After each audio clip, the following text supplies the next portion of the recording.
Hey everybody, welcome back to another episode of The Truth Will Do. I am talking about babies' first words.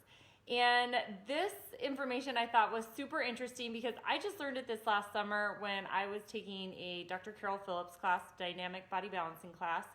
And I always thought when it came to babies' first words, all of my kids always said dada first. And my husband was always so excited and so proud of himself because he worked so hard with them on dada.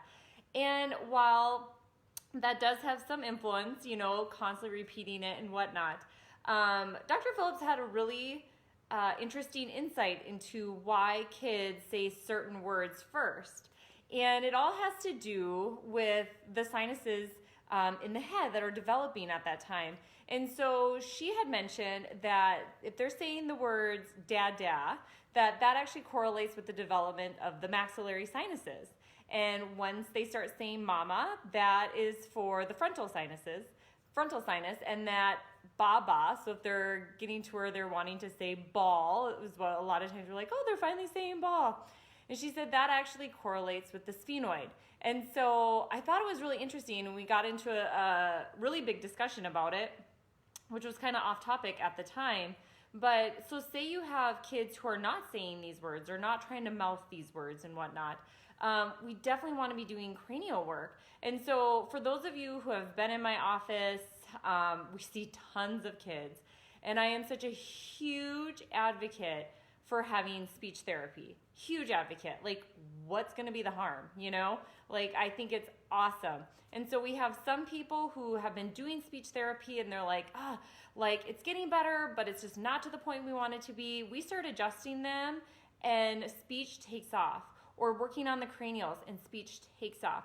Wherever they have these restrictions. And sometimes we're doing a lot of work, but speech is still maybe a little bit behind. We're like, let's do some speech therapy. And the two together just leaps and bounds on speech. And I think that has so much to do with the cranials and also the spine and getting adjusted, making sure that the communication between the brain and the body is the best that it can be for that child. And then the body takes over, And so we've had a lot of kids issues stuttering, speech delays, things like that, or certain sounds. So definitely be doing your speech therapy. Huge, huge benefits.